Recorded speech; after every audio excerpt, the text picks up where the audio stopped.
हरिओम। एक छोटी सी भी शुरुआत हमें बहुत बड़े परिणामों तक पहुंचा देती है।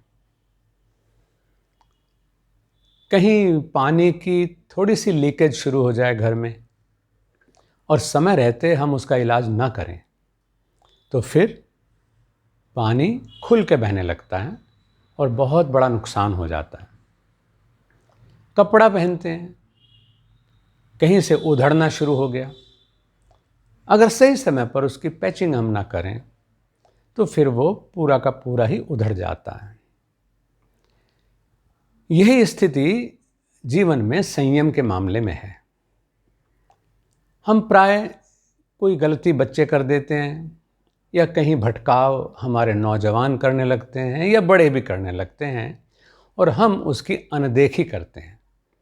उस अनदेखी का परिणाम ये होता है कि फिर कि व्हाट डज इट मैटर, क्या फ़र्क पड़ता है, कभी कभार ऐसा हो ही जाता है और कोई बहुत बड़ी बात नहीं है, ऐसा तो होता ही रहता है। मतलब कुछ भी लेम एक्सक्यूज़ेस जिसको हम कहते हैं, उनको लेकर के हम अनदेखी कर जाते हैं और उस अनदेखी का परिणाम ये होता है कि गलत रास्ते पर चलने वाला व्यक्ति उत्साहित हो जाता है और उससे सिर्फ सिद्धांतों का, नीतियों का और हमारे आदर्शों का ही नुकसान नहीं होता, सिद्धांतों का ही नुकसान नहीं होता, अंततः मनुष्य का, परिवार का, समाज का नुकसान होता है। क्योंकि ये जितने हमारे, चाहे वो धार्मिक नियम हैं, चाहे सामाजिक नियम हैं, शासकीय नियम हैं, वो सब हमारे हित के लिए बने हैं। उनकी अनदेखी करना कितना नुकसानदेह होता है, ये श्रीमद् भगवद गीता में भगवान कृष्ण ने एक संकेत रूप में हमें बता दिया। उन्होंने कहा, क्योंकि संयम ये कहता है, ब्रह्मचर्य ये कहता है, संन्यास ये कहता है कि हम छोटी जो हमारी वासनाएं हैं, मतलब उनसे भी अपने आप को बचाएं।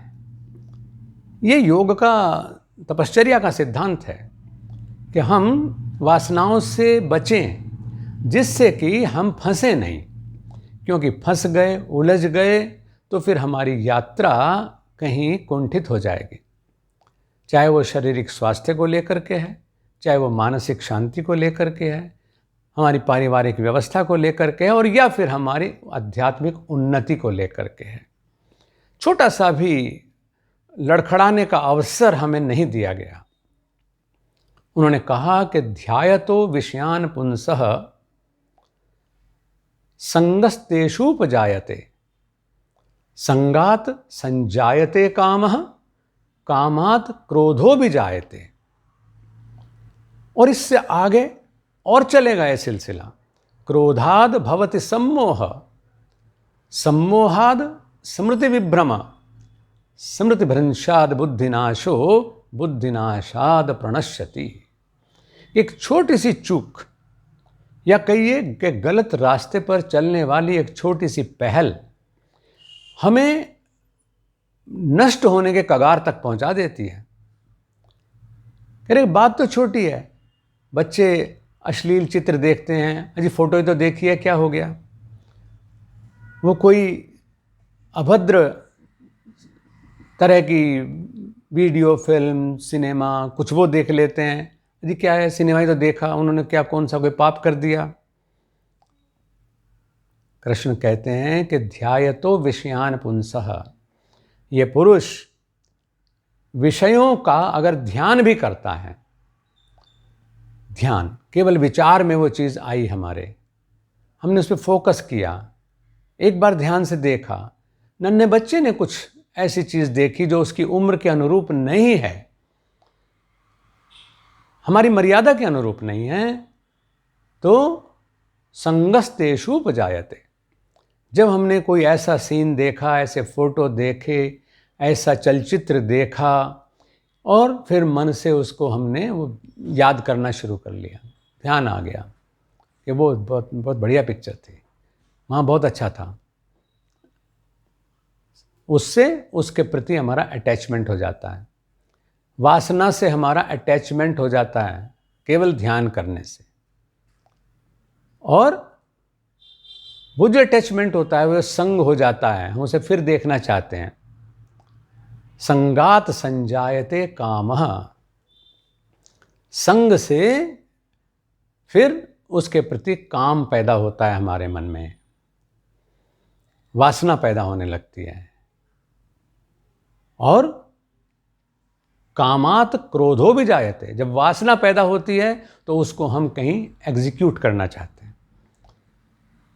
यानी ध्यान किया, ध्यान से हमारा उसके साथ रिश्ता कायम हो गया, रिश्ता कायम होने के बाद फिर हमारे अंदर वासना पैदा हो गई, और वासना अगर पूरी नहीं हुई, कह तो रहे थे हम प्रेम, कह तो रहे थे हमें लगाव, कह तो रहे थे आत्मीयता, लेकिन वहाँ वासना है, और जब वो पूरी नहीं होती तो जिसको हम कहते हैं कि इससे हम प्रेम करते हैं, इससे हमें लगाव है, इसके बिना हम जी नहीं सकते, बहुत कुछ है, तो वहाँ पर भी हम क्रोधो भी जायते, गुस्सा आता है। जो लोग अपनी कुत्सित भावनाओं को पूरा करने में असफल रह जाते हैं, तो वहाँ पर वो फिर अपराध पैदा करते हैं गुस्से से। और जब गुस्सा आता है तो क्रोधाद भवति सम्मोह, उससे हमारे गुस्से की इस अवस्था में आने पर हम सम्मोहित हो जाते हैं। जो सम्मोहित होता है उसके अंदर विचारने की क्षमता खत्म हो जाती है, क्योंकि सम्मोहात स्मृति विभ्रम, सम्मोहित होने पर हमारी बुद्धि ठीक से काम करना बंद कर देती है, हमारी जो विवेक है वो नष्ट होने लगता है। स्मृति भ्रंशाद बुद्धिनाशो, उचित अनुचित का भेद करना ये हमारी बुद्धि का काम है, जो मन से भी ऊपर है।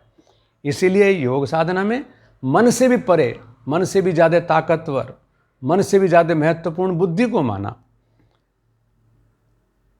तो स्मृति भ्रंशाद बुद्धिनाशो, जब स्मृति हमारी खत्म हो गई तो उसके बाद हमारा जो है उचित अनुचित का भेद करने वाली बुद्धि भी नष्ट हो जाती है। और जब बुद्धि नष्ट होती है व्यक्ति की तो बुद्धि नाशाद प्रणश्यति, बुद्धि का नाश होने पर प्राण की हानि होती है। ऐसा व्यक्ति जिसकी बुद्धि नाश हो गई, जिसकी शुरुआत केवल विचार से हुई थी, मतलब उस व्यक्ति का जो परिणाम है वो कहाँ हुआ, प्रणश्यति, वो या तो अपनी आत्महत्या कर लेगा या फिर वो सामने वाले की हत्या कर देगा, यानी प्राण का नाश होगा ही होगा। और जब तक ये हत्या का काम नहीं होगा तब तक वो धीरे धीरे मरेगा, प्राण शक्ति का ह्रास होगा उसका, क्योंकि उसकी जो प्राण शक्ति है वो निम्न वासनाओं में नष्ट होती चली जाएगी।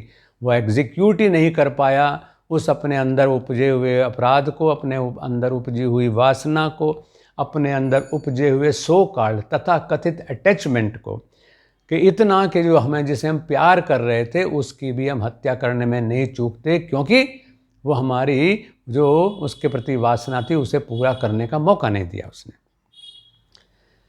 तो इसलिए छिद्र को पैदा होते के साथ बंद करना चाहिए, लीकेज को होने ही नहीं देना चाहिए। अगर कहीं सिलाई में उधड़न हुई है तो उसको पूरा शर्ट फटने से पहले ही उसकी स्टिचिंग हो जानी चाहिए। संबंधों में कहीं दरार आने की शुरुआत है, उसको तत्काल पैचिंग उसकी हो ही जानी चाहिए, ताकि हमारे जीवन से माधुर्य और आनंद हमसे छीने नहीं।